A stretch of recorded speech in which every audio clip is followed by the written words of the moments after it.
Imagine for a moment that it is the dead of winter and a record-breaking blizzard has just knocked out the power grid across your entire state.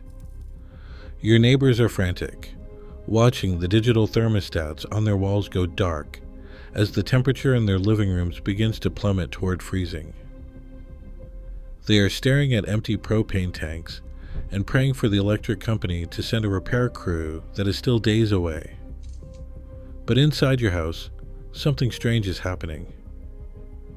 You are sitting on a warm stone bench in your living room, wearing a t-shirt and reading a book in total silence. There is no humming furnace and no roaring fire. In fact, you haven't put a single log into a heater in over 15 hours.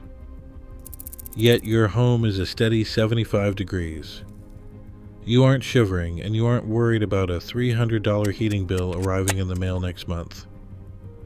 You have achieved something the energy industry has spent 50 years trying to prevent. You have mastered the rocket mass heater. This is not a high-tech invention from a Silicon Valley laboratory, and it is not a luxury item for the ultra-wealthy. It is a heating system that you can build yourself for less than $200 using scavenged bricks, a metal barrel, and the very dirt beneath your feet. It is a system so efficient that it burns 80 to 90% less wood than a conventional wood stove. It is so clean that the exhaust coming out of your chimney is mostly just steam and carbon dioxide with almost zero smoke. And yet, in 12 counties across the United States, this heater is explicitly banned. The Environmental Protection Agency refuses to certify it, and building inspectors will often treat it like a homemade bomb. You are told it is a safety issue or a pollution concern, but the data proves the exact opposite. A rocket mass heater burns at 1,800 degrees Fahrenheit, hot enough to incinerate the toxic creosote and particulates that traditional stoves spit into the atmosphere. The real reason it is illegal in so many places has nothing to do with your safety. It is because a heater that runs on a handful of fallen branches picked up for free from your yard is a heater that deletes you from the customer list of every gas, oil, and electric company in the country. The state cannot tax the branches in your backyard, and they cannot put a meter on a stone bench. To understand why this technology is being suppressed, you first have to understand the massive failure of the modern wood stove. When you look at a traditional wood stove, you see a metal box with a fire inside. It looks cozy, but from a physics standpoint, it is a disaster. Most of the heat produced by that fire is lost immediately as it screams up the chimney. To keep the house warm, you have to keep feeding that box massive logs every few hours. If the fire goes out at 2 in the morning, you wake up in a freezing house at 6. Furthermore, because these stoves burn at relatively low temperatures, they produce huge amounts of smoke and creosote, which is just wasted fuel that did not get hot enough to burn. The industry solution was to create complex catalytic converters and high-tech filters. They made the stoves more expensive, but they did not solve the fundamental problem of heat loss. The rocket mass heater takes that entire concept and flips it upside down. It relies on a principle called the J-tube. Instead of a big box where wood sits and smolders, you have a vertical, insulated combustion chamber. You feed small sticks into the opening, and the heat creates a powerful natural draft that sounds like a literal rocket engine. Because the chamber is heavily insulated, the internal temperature skyrockets to 1,800 degrees in minutes. At that temperature, wood does not just burn, it undergoes a total molecular breakdown. Everything that would normally be smoke is instead turned into pure heat.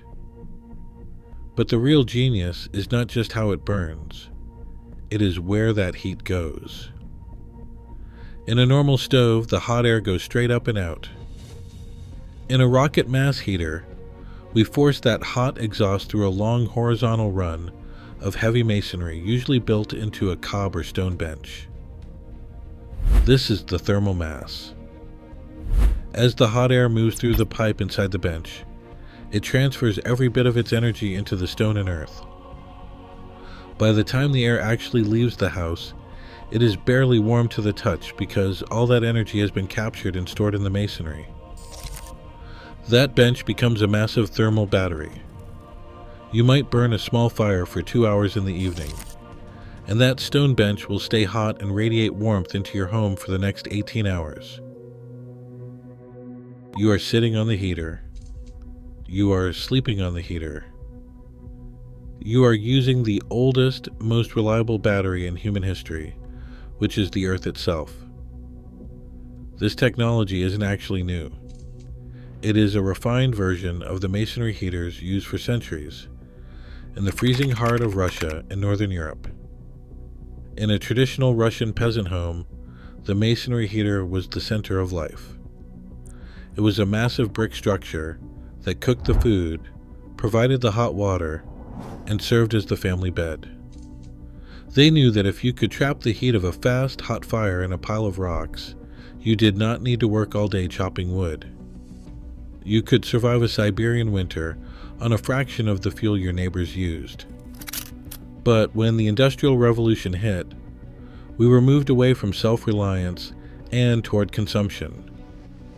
We were told that masonry heaters were primitive, and that the future was a thin metal box and a monthly bill. The energy industry has spent decades making sure you never hear the words rocket mass heater. Think about the economics for a moment. The average American household spends between $500 and $1,500 every winter just to stay warm. That is a multi-billion-dollar revenue stream for utility companies. If 10% of the population switched to a heater, they could build for $100 and fuel for free with yard waste. The energy markets would collapse. This is why the EPA creates certification hurdles that are impossible for a DIY masonry heater to pass. They demand standardized factory testing for a technology that is by its very nature built on site using local materials. It is a regulatory wall designed to protect the market share of the big players. When you ask a building inspector about a rocket mass heater, they will often tell you it is a fire hazard. But ask yourself this: which is more dangerous? A metal stove that gets hot enough to ignite a curtain 3 feet away and needs to be fed all night long, or a stone bench that is barely warm to the touch on the outside and only requires a fire for 2 hours while you are awake and watching it? The safety argument is a smokescreen. The real danger of the rocket mass heater is that it makes you uncollectible. It gives you a level of independence that the state finds threatening. There are people in the homesteading community who have been living with these systems for decades. They report cutting their wood consumption from 6 cords a year down to less than half a cord. They talk about the unique quality of the heat, which is a deep, penetrating infrared warmth that feels like standing in the sun, rather than the dry, dusty air of a forced air furnace.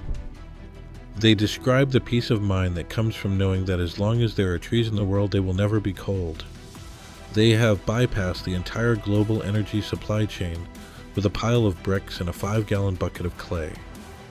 The cost to build one is almost offensive to the modern consumer mindset. You can scavenge fire bricks from old kilns or chimneys. You can get a metal drum from a local car wash or a food processor. The ductwork is standard stovepipe. The bulk of the heater is made of cob, a mixture of clay, sand, and straw. You can literally dig your heater out of a hole in your backyard. This is the ultimate low-tech, high-performance solution. It is a direct challenge to the idea that we need complex global systems to satisfy our most basic human needs. If you decide to build one, you are joining a quiet revolution. You are stepping outside a system that views your need for warmth as a profit center. You are choosing a path of radical efficiency and total self-reliance. But be warned, because this technology works too well, you will likely have to build it in the shadows in many parts of the country. You will have to be your own engineer and your own inspector. You will have to trust the physics of 1800 degrees and the storage capacity of stone over the pamphlets provided by the gas company. The rocket mass heater is the end of the heating bill. It is the end of the wood chopping marathon. It is a silent, glowing heart for your home that asks for nothing but a few sticks and gives back a day of warmth. The industry can try to ban it, and the state can refuse to certify it, but they cannot change the laws of thermodynamics. The heat is there. The wood is free. The stone is waiting. The only thing standing between you and a life of free warmth is the courage to build it yourself.